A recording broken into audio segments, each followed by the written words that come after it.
Today I'll be predicting the Namajunas versus Tracy Cortez UFC fight night. I mean, obviously, getting the elephant out of the room, you know, this is an awful card. We know this. This is a really, really bad card. But we can be grateful because it's not as bad as the card that's happening next week. So we can be grateful for that because they did try and save this card and they did make it better. They had a Damon Blackshear and Montel Jackson. They had a Josh Van to the card, and they also added Dober versus Silva. So those are some good fights that we can be thankful for. Overall though, shit card. Let's get to it. First fight on the card is Montel Jackson versus Damon Blackshear. I'm a big Montel Jackson fan. I've already made a video about this. This is a great fight. Very exciting fight. I'm picking Montel Jackson to win by decision. Granted, Damon Blackshear is a good underdog. He has been a lot more active than Montel Jackson. Montel Jackson is not active at all. If you look at his Tapology, you see a lot of cancelled fights. I just think he'll be able to win by decision, Montel Jackson. I think his skills in the striking are a little bit better than Damon Blackshear's.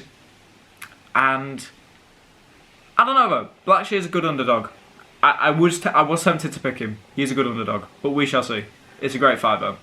Up the card, Josh Fremd versus Andre Petrowski. This is a shit fight. I don't like either of these guys. Josh Fremd is an absolute bum. Petrowski just got KO'd by Jacob Malkoon's hip, so that's an interesting one. But I've got Petrowski by decision because he was on a little bit of a run before he got chinned by Michel Pereira. So why not? We will go with Andre Petrowski to beat Josh Fremd by decision. That's not a bad pick at all. I mean, Josh Fremd really isn't good at all. He's really bad. Up the card, we've got Santos versus Agapova. Okay, so Santos is going to absolutely smoke her. Agapova is really, really not very good. She's riding, well, it's not necessarily a free fight losing streak. She lost 2 fights in the UFC and then has just lost a grappling match. Yeah, she'll get subbed. I've got Santos by sub probably in the first round, to be honest. It's going to be a pretty one-sided one. Up the card, Josh Van versus Charles Johnson. This is the fight I'm most looking forward to out of all of them probably. I love this fight. It's absolutely mint.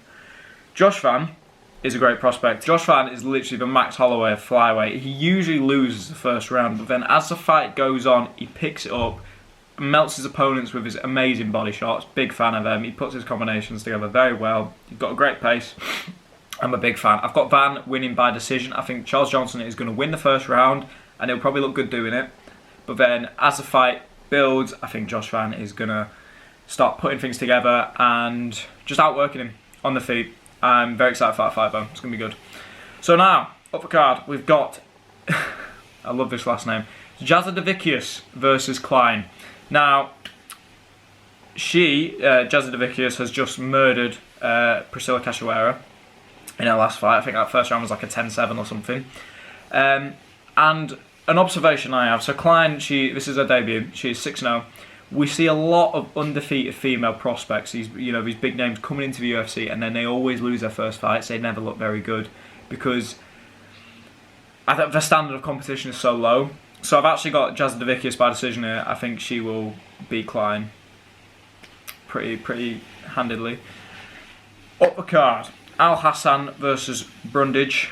I've got Al Hassan by TKO in the second round.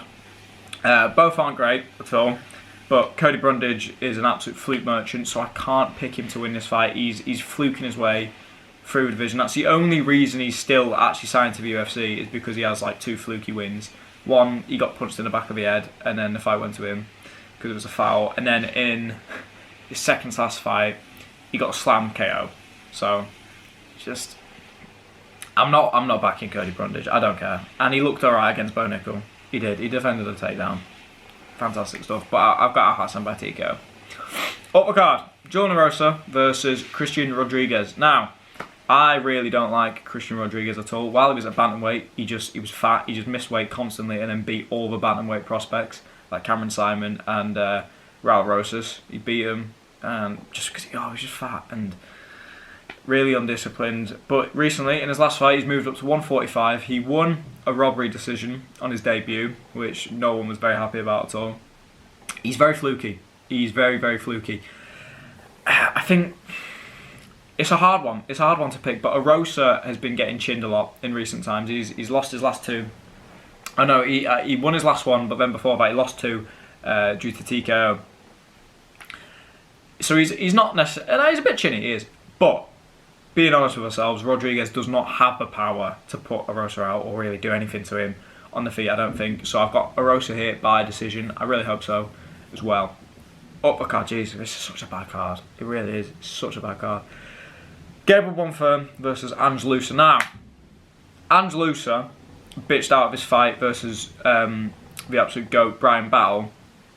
He was getting battered, and then he got eye poked, and then said he didn't want to fight anymore, basically. But the eye poke wasn't very bad. He could have continued. I've got Bonfirm by round 1 sub. Now, Bonfirm, he got a little bit fraud checked by Nicholas Darby, but Nicholas Darby's an absolute unit. I'm his #1 fan, so yeah, Bonfirm by round 1 sub. Okay, Ange Loosa is not good. What more do you want me to say? Really, do you know what I mean? I don't really care about this fight. I don't. I care about this fight though. Uppercard, Drew Dober versus Gene Silver. Now, this is a bit of a crazy one. They've put this together at short notice, obviously. Gene Silver moving up from 145 to lightweight to fight the Dober. I've got a really, really bad feeling because I like Gene Silver, mate. I hope he goes far. I'm a big fan of his personality, his fighting style. Even though he missed weight in his last fight, which I wasn't a big fan of, everything else, I like him. I do. But I have a bad feeling that Drew Dober is going to chin him. I really do. I think Dober's going to absolutely mog him. I think he's going to be a lot bigger. He walks around at like 190. Like, obviously, Gene Silver's big as well, but he's a big featherweight, whereas Drew Dober's a big lightweight. Do you know what I mean? There's a difference. So I think Dober will be a lot bigger. He'll definitely be able to take Gene Silver's shots. I don't see Gene Silver being able to finish Dober. He's got an amazing chin. Granted, he's powerful at featherweight, but I don't think his power is going to be able to translate over to lightweight very well. Like, obviously, there's a lot of lightweights he could chin, but Drew Dober is not chinny at all. He's got an amazing chin.